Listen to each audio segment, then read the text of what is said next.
Winter session आ जाएगा, 15 दिन कर देंगे। कितने हुए साहब? 2014 से लेकर अगर हम देखेंगे, फिगर्स है साहब मेरे पास, फिगर्स है, 126 दिन हुए थे। अब ये 5 साल 4.5 साल में सिर्फ 64 डेज ही बैठे हम। टीवी के डिबेट्स में ज्यादा बैठते हैं, असेंबली में कम बैठते हैं लोग। अहमियत आज टीवी की हो गई, इस हाउस की नहीं रही। बोलने दीजिए साहब। पहले अब आप लोग तय कर दिए 12 को खत्म, 25 साल होने आ रहे हैं साहब। कभी बजट सेशन इतना जल्दी तेजी के साथ खत्म होता हुआ नहीं देखे। लेटर भेजा मैं बीएससी में, इस वास्ते नहीं आए हैं। जी हो, आपके चीफ मिनिस्टर साहब भी नहीं आए, लीडर ऑफ द हाउस भी नहीं आए, नहीं आए तो फिर हम नहीं आए तो हम नहीं आए तो क्या? हाँ तो क्या? देखिए, मैं तसादुम करना नहीं चाहता, मैं तसादुम करना नहीं चाहता। तो बोलना नहीं है, या तो आइए माइक पे आके बोलिए, बोलिए, बोलने दीजिए हमको। Please conclude. वही तो बोल रहा हूं मैं। तो आप माइक नहीं लेते हैं, आप वैसे ही बोलते हैं। आप माइक लेकर बोलिए ना। अकबर साहब बोलिए आप। Please conclude. इतना गुस्सा आप लोग को, इतनी नाराजगी कि फिर क्यों भाई? बोलने दीजिए ना, बोलने दीजिए। शिकायत क्या है साहब? शिकायत क्या है बताइए। స్పీకర్ సార్, సభ అన్నప్పుడు కొన్ని మర్యాదలు కొన్ని పద్ధతులు ఉంటాయి సార్. ఇప్పుడు వాళ్ళ సభ్యులు ఉన్నది మొత్తం 7, మాకున్నది 105 మంది. మరి 7 ఉన్న వాళ్ళకు మీరు గంట టైం ఇస్తే గంటల పాటు ఆయన గవర్నర్ ప్రసంగం మీద కాకుండా బడ్జెట్ మీద, మున్సిపల్ పద్దు మీద మాట్లాడినట్టు మాట్లాడితే దానికి మేము అభ్యంతరం పెడతా అంటే కూడా ఆయనకు ఆవేశం ఎందుకు సార్? రెండోది సార్, వారు మాట్లాడుతున్నారు మీరు బీఏసీ ఈ నిర్ణయం తీసుకున్నారు, ఆ నిర్ణయం తీసుకున్నారని మాట్లాడతారు. ఆయన బీఏసీకే రాడు. వచ్చి ఏమైనా వాదించినా, వచ్చి చెప్పినా, విజ్ఞప్తి చేసినా మీరు వింటారు. శాసనసభ వ్యవహారాల మంత్రి ఉన్నారు, అక్కడికి రారు. అక్కడికి రాకపోగా పైపెచ్చి ఈ టర్మ్లో అసలు అసెంబ్లీయే జరగలేదన్నట్టు మాట్లాడుతున్నారు. ఆయన మర్చిపోతున్నాడు ఈ టర్మ్లో 2 సంవత్సరాలు కోవిడ్కి పోయింది, అది మర్చిపోతున్నాడు కన్వీనియంట్గా. అంటే అధ్యక్ష, మాట్లాడేటప్పుడు ఆవేశంగా గొంతు బెంచి గొంతు చించుకుంటే దానివల్ల ఏం రాదు అధ్యక్ష. చెప్పాలనుకున్న పాయింట్ చాలా క్లుప్తంగా, పద్ధతిగా, మర్యాదగా కూడా చెప్పొచ్చు. గొంతులు చించుకున్నంత మాత్రాన చాలా గొప్ప వాళ్ళం అని ఆయన అనుకుంటే నేను చేయగలిగేది ఏం లేదు. కానీ ఒకటి మాత్రం వాస్తవం, the speech that you are making today is in response to the governor's address. I think you've been given ample opportunity for the number of legislators you have. You've been given ample opportunity. మరి మీరు వాళ్ళకి 7 ఉన్న వాళ్ళకి ఇంత time ఇస్తే మేము 105 మంది ఉన్నాం అధ్యక్ష, మాకెంత టైం ఇవ్వాలి అధ్యక్ష? మీరు మా వాళ్ళు ఇద్దరే మాట్లాడారు, గంట మాట్లాడారు. ఆయన 7 ఉన్న ఆయన గంట మాట్లాడతాడు. ఇది ఎక్కడ పద్ధతి అధ్యక్ష? మీరు సమయ పాలన కూడా మీరు చెప్పాలా. మళ్ళీ గవర్నమెంట్ హ్యాస్ టు రిప్లై. ఆయన సభానాయకుడు రాలేదని మాట్లాడతారు అధ్యక్ష. సభానాయకుడికి ఆయనకి ఏం పోలిక అధ్యక్ష? నాకు అర్థం కాదు. సభానాయకుడి స్థానంలో మా గవర్నమెంట్ తరఫున శాసనసభ వ్యవహారాల మంత్రి వచ్చినారు, ఫైనాన్స్ మినిస్టర్ వచ్చినారు, మా స్పోర్ట్స్ మినిస్టర్ వచ్చినారు, 4 మంత్రులు ఉన్నారు నిన్న బీఎస్సీ మీటింగ్లో. ఆయన రాకపోగా, లీడర్ ఆఫ్ ఆపోజిషన్ గా ఆయన బాధ్యత నెరవేర్చకపోగా పైపెచ్చి ఇంకేదో మళ్ళీ మీదికి నిందాపూర్వకంగా మాట్లాడడం మంచిది కాదు. मैं अकबर साहब से भी रिक्वेस्ट करता हूं, आप आज गवर्नर स्पीच पे आपकी सजेशन, आपके इनपुट, आपके जो भी कमेंट्स है आप दे रहे हो, उस बात पे गवर्नमेंट जरूर रिप्लाई करेगी. But to make sweeping remarks saying the government is not functioning, ministers are not available, ఇది మంచిది కాదు అధ్యక్ష, మంచి ధోరణి కాదు. ఇప్పటికైనా వారిని సవరించుకోమనండి. మీరు కూడా సమయపాలన పాటించాలి అధ్యక్ష. ఎందుకంటే మరి మాకు కూడా అవకాశాలు రావాలి, మేము కూడా మాట్లాడాలి, మంత్రులు సమాధానం చెప్పాలా, ఇక్కడ చెప్పి మేము కౌన్సిల్కి పోవాలా. కాబట్టి ఇది కరెక్ట్ వ్యవహారం అయితే కాదు. వారిని కూడా దయచేసి సమయపాలన పాటించే విధంగా తమరు చర్య తీసుకోవాలని కోరుతా ఉన్నాను అధ్యక్ష. Please conclude. Honorable Speaker, sir. Sir, Honorable Minister Saab is a very learned man. He is also a senior man, very qualified, well educated. I just want to tell one thing is that I am not a newcomer in this house. And it is not for the first time that I am speaking here. I have spoken in Andhra Pradesh Legislative Assembly several times on vote of thanks for the governor's address also. And it is not that the first time or in this Telangana state being in number 7 or with 7 numbers we are being given or allotted 1 hour or 40 minutes. No, sir. You can go and check the records. Always in Andhra Pradesh Legislative Assembly also, the MIM party has been allotted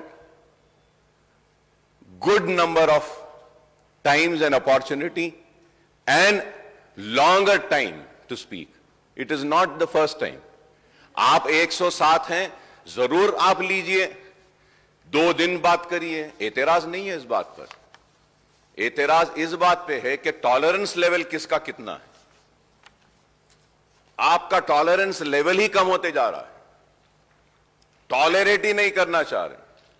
हाँ, अगर अकबर ओवैसी यहां खड़े रहकर 1 घंटा तारीफ करेगा तो और 1 घंटा बोलेंगे। देखिए, अरे देखिए, हेल्दी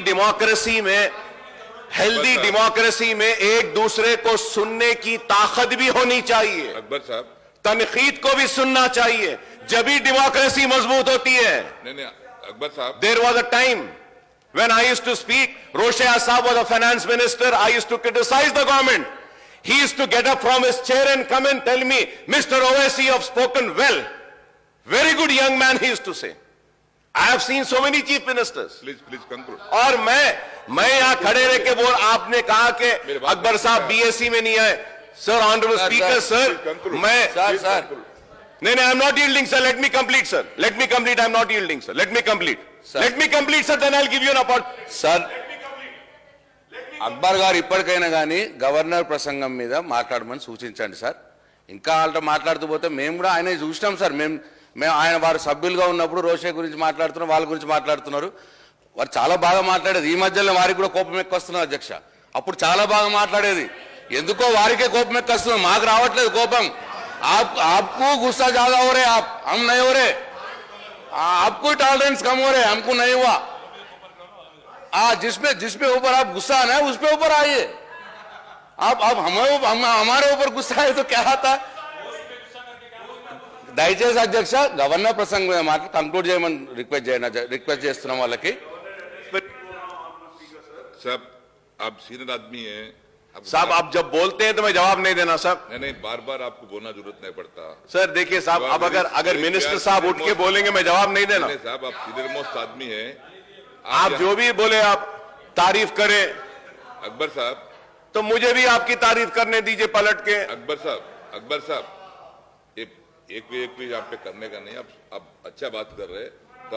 गवर्नर स्पीच को जो पहला आप जो कोर्ट की अच्छा किए, मैं भी तारीफ करता हूं।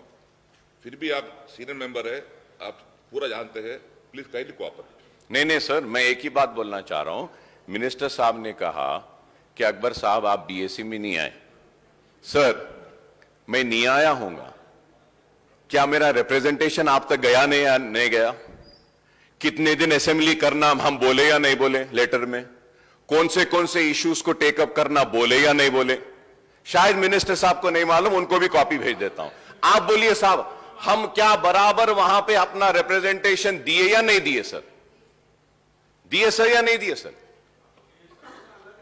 सर हम दिए, बराबर दिए। हम नहीं भी आए तो हमारे मसाइल को रखे। हम नहीं भी आए तो क्या मसाइल को उठाना है वो भी हम बोले। हम नहीं आए तो उसकी वजह भी बोले। आप बोल रहे हैं कि आप नहीं आए। प्लीज, हाँ, हम बराबर भेजे अपने मसाइल। Please conclude. मैं कर रहा हूं सर, मैं अब इसमें का कंक्लूड कर रहा हूं। प्लीज। ये लोग के पास में एक सबर नहीं है साहब कि खामखा के उलझना चाहते हैं। हम बार बार बोलते रहे जीएसटी से तेलंगाना का नुकसान होगा, नहीं होगा। अकबर साहब बेफिक्र रहिए, डिवोल्यूशन ऑफ फंड्स में हमको कम आएंगे पैसे। चीफ मिनिस्टर साहब ने उठकर कहा अकबर साहब आप बेफिक्र रहिए, नहीं आएंगे। आज हो रहा है। हमने डिमोनेटाइजेशन पे उठकर खड़े रहकर मैंने कहा, सीएम साहब ने कहा नहीं अकबर साहब नहीं, आप बेफिक्र रहिए, नहीं होगा। और प्राइम मिनिस्टर को ऐसा नहीं बोलना चाहिए डिमोनेटाइजेशन अच्छा है बोले। हम बोले नहीं, आप भरोसा मत करिए इन पर, ये कभी भी साथ छोड़ देंगे। नहीं, आप नहीं अकबर साहब, हम बराबर करेंगे। अब उसके बाद में वाइस प्रेसिडेंट के इलेक्शन में आपने साथ दिया, प्रेसिडेंट इलेक्शन में आपने साथ दिया बीजेपी का। लेकिन बीजेपी ने क्या किया आपके साथ? क्या किया बताइए। आगे बात करेंगे, टाइम है। आप हाँ साहब, मैं वही तो बोल रहा हूं। Please conclude on that. मैं गवर्नर के स्पीच में जा रहा हूं सर। Please conclude. मैं उससे हट नहीं रहा हूं। अब उठ के अगर बोल रहे हैं तो मुझे जवाब तो देना पड़ेगा। दे दिए। देना पड़ेगा ना साहब मुझे। दोनों भी आप करीब होते रहे, इतने करीब होते रहे कि आपको दूर कर दिया गया। आज दूर हो गए तो वो बुरे हो गए। अरे हम यही बात कह रहे थे कि इतना करीब ना जाइए। खैर, इसके साथ साथ मैं मुबारकबादी देता हूं चीफ मिनिस्टर साहब को, टीआरएस पार्टी को भारत राष्ट्र समिति बनने पर कि तेलंगाना का राष्ट्र हो गया, अब आप भारत का राष्ट्र करने निकले हैं, आपको मुबारकबादी देता हूं। मगर उसके साथ यह भी जरूर कहूंगा कि इस बात का भी ख्याल रखिए कि हम जब गए तो हमको बी टीम बोले, नहीं मालूम अब आपको कौन सी टीम बोलेंगे, नहीं मालूम कि आपको कौन सी टीम बोलेंगे। बस यहां पे दो ही लोग हैं, एक वो और दूसरे कौन है मालूम है। ये नहीं चाहते कि कोई तीसरा आए। तो होशियारी के साथ, समझदारी के साथ आगे बढ़िए।